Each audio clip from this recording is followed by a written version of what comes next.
c'est bien sûr. Mais quand on parle des rapports étranges, en fait, enfin, c'est ce que vous avez derrière la tête en disant ça comme ça, c'est qu'il y a à la fois une fascination et une inquiétude qui se retrouvent dans la littérature de science-fiction, qui se retrouvent dans l'actualité, qui se retrouvent partout. C'est-à-dire que notre rapport à la machine est structuré par une ambivalence profonde. Et ça, peut-être c'est indépassable et c'est inhérent à la machine, puisque la machine, à l'origine, a une fonction qui est de médiatiser notre rapport au monde et nous alléger notre rapport au monde dans toute une série de tâches. C'est la fonction principale de la machine. C'est une façon que nous avons dans nos sociétés contemporaines, en particulier, de médiatiser notre rapport au monde, d'être plus efficace dans notre emprise sur le monde. Et en même temps, cette facilité croissante, ce confort que nous fournit la machine, est en même temps à l'origine de toute une série de difficultés, de problèmes, d'aliénation, d'effondrement. Il y a eu un débat intéressant hier soir sur l'effondrement et la question des nouvelles technologies dans la science-fiction et ailleurs. Donc, bon, fondamentalement, ces rapports sont étranges et peuvent difficilement être autrement parce qu'il y a une ambivalence constitutive et initiale, dès le départ, entre ces machines qui sont là pour nous alléger et qui ont été vendues, diffusées et célébrées aussi comme de formidables outils pour nous émanciper. Je veux dire, l'arrivée de la machine à vapeur et des machines industrielles au XIXe siècle, c'est fait au nom de l'émancipation de l'esclave humain. Il s'agissait d'alléger le travail, et le travail était ce qui nous aliénait. Donc, et dans le même temps, peu à peu, s'est reconstitué de nouvelles formes d'aliénation. Et avec la question écologique montante, ce système technique dans lequel sont prises toutes les machines individuelles dont on parle, ce système technique aboutit aussi à un effondrement de plus en plus croissant d'un point de vue écologique, d'un point de vue environnemental, avec le problème de la finitude des métaux, la finitude des ressources, etc. Donc là, on est évidemment dans un contexte où il y a une ambivalence, et donc, cette ambivalence, c'est ça l'étrangeté, cette ambivalence fondamentale. La question, évidemment, qu'il faut aborder, c'est, autour de laquelle on tourne, c'est comment imaginer, évidemment, des machines avec lesquelles on entretiendrait un rapport pacifié. Et ça, c'est une réflexion, en fait, qui est parallèle à toute l'histoire des techniques depuis 3 siècles. C'est la thèse des 2 techniques qui court dans toute l'histoire de la réflexion sur la technologie et sur les machines. Il y a les machines qui nous aliènent et les machines qui nous libèrent. Et c'est ce que Lewis Mumford, un philosophe et historien américain, appelait les technologies démocratiques et les technologies autoritaires. C'est ce que Ivan Illich appelait les technologies conviviales et les technologies hétéronomes. C'est-à-dire celles qui rendent possible l'autonomie de l'individu et celles au contraire qui contraignent son autonomie. C'est pour ça que je reviens à cette idée que quand on parle de machines, il faut introduire, je vois bien que je suis un peu loin de ce que vous dites, mais il faut introduire une distinction et peut-être ce à quoi il faudrait essayer de réfléchir, c'est ce à quoi on réfléchit toujours depuis 1 siècle, depuis 2 siècles, c'est comment imaginer des technologies qui seraient à la fois... Aujourd'hui, on parle de low-tech par rapport au high-tech, c'est-à-dire des low-tech, c'est-à-dire des technologies qui seraient à la fois socialement acceptables, écologiquement soutenables, et face aux high-tech, qui sont à la fois façonnées par des grands groupes multinationales, des GAFA, qui empêchent toute emprise et toute intervention des individus sur le processus technique, et de l'autre côté, et des technologies qui sont par ailleurs très prédatrices de matières premières et à l'origine de nombreuses pollutions. Et donc ce débat récurrent, ce débat permanent, c'est une structure de positions qui ne sont pas des positions des gens qui seraient contre les machines et d'autres qui seraient pour les machines. Ça, c'est un débat qui est purement idéologique. Dire qu'il y a des gens qui sont contre les machines, c'est absurde. Dire qu'il y a des technophobes, c'est une manière de pathologiser en fait, les réactions sociales qui sont souvent très légitimes. Il n'y a pas des technophobes et des technophiles. Il y a toujours plusieurs techniques. Et faire le choix d'une technique, c'est faire le choix entre à la fois une technique, un objet, mais aussi tout ce qui va avec cet objet. Parce que chaque objet est toujours pris dans un système, dans un macro-système technique. Un robot, un ordinateur ne peut pas fonctionner sans un réseau électrique, ne peut pas fonctionner sans des laboratoires, sans une énorme infrastructure. Et donc, j'en reviens à cette idée que quand on parle de machine, ça a une utilité, parce que dès qu'on parle, on utilise des catégories plus globales, sinon on ne va pas parler, parce que le réel est toujours plus divers que le langage.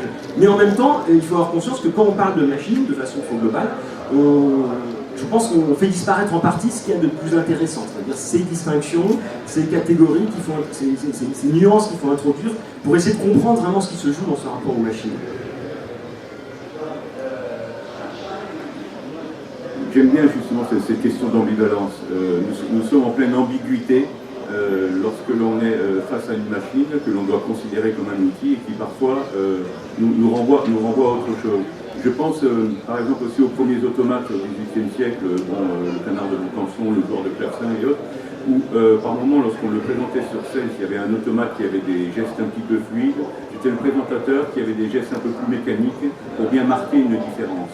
Donc il y a une sorte d'abolition des frontières et peut-être la peur d'une perte d'individualité par rapport à une machine qui commence à faire le travail de l'homme, qui commence à ressembler à l'homme. Alors on veut toujours s'en rapprocher, c'est l'effet action-réaction, on veut s'en rapprocher, mais on veut aussi s'en éloigner. J'étais aussi frappé par le design des machines. Avant, on voyait la mécanique, on voyait les rouages, on savait comment ça fonctionnait à peu près, les pistons et autres. Je sais que Tardy, qui a fait de la bande dessinée très souvent ancrée dans le XIXe siècle, se méfiait de l'époque moderne, qui designait les objets, qui leur donnait une autre apparence, et il disait qu'avant c'était plus rassurant parce que l'on voyait la mécanique. Et on était donc en train de bien délimiter les frontières. Si je vais prendre un autre aspect de mon travail parce que je vois la façon dont vous voulez. Moi, ça me convient très bien, enfin, la façon dont tourne le débat, donc pas parler peut-être du robot, mais de l'histoire, enfin, des techniques. Et je pense qu'en fait, là, il y a une véritable responsabilité collective et en particulier une responsabilité des historiens. Parce que aujourd'hui, on est obsédé, et les débats, je trouve ici, s'en ressentent, par l'histoire de l'innovation et pas par une histoire des usages. Et que si on prend l'histoire des techniques et l'histoire des machines à travers l'histoire des usages, on a une conception, une vision totalement différente du problème. Et je voudrais très très rapidement donner un exemple. C'est-à-dire depuis quelques années, je travaille dans l'Inde du Sud. Il y a une région de l'Inde où on fabrique, et ça n'est que depuis 50 ans, où on fabrique à la hache, à la main, avec des moyens qui sont pratiquement ceux de la Renaissance, d'énormes cargos en bois, pour ceux qui se rendent compte, qui ont jusqu'à 1000 tonnes. Donc comme ça, qui font et qui ne sont pas du tout faits dans une perspective écologique, low-tech et tout. C'est fait par les pêcheurs, en fait, bon, je ne vais pas rentrer dans l'histoire, et des armateurs, mais qui sont simplement des pêcheurs enrichis, parce qu'ils n'ont plus leur commerce traditionnel, qui était le commerce des barges entre les cargos et les ports. Et donc, on a un phénomène assez extraordinaire, c'est-à-dire que ces gens, dont ça n'était pas la tradition, mais qui avaient le savoir-faire artisanal, parce qu'il y avait beaucoup de charpentiers, de bateaux de pêche, de petits bateaux de pêche, ont réinventé des cargos à voile, des cargos en bois, qui ont circulé, par exemple, exclusivement à voile, des grands cargos, et qui allaient jusqu'aux Maldives, assez loin, jusqu'à 2004.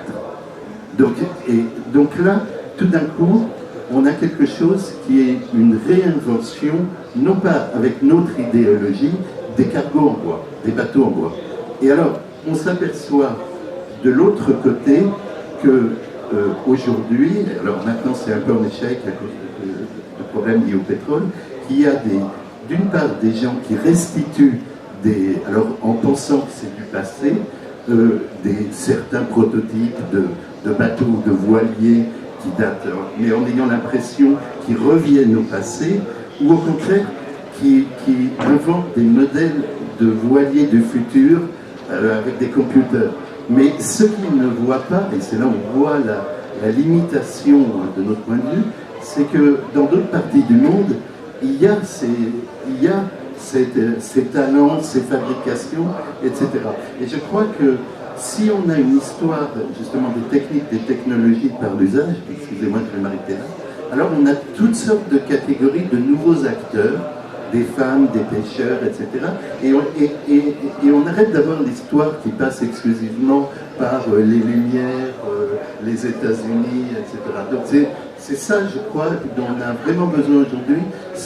Quelque part, c'est de prendre l'histoire des techniques et les techniques par leur usage.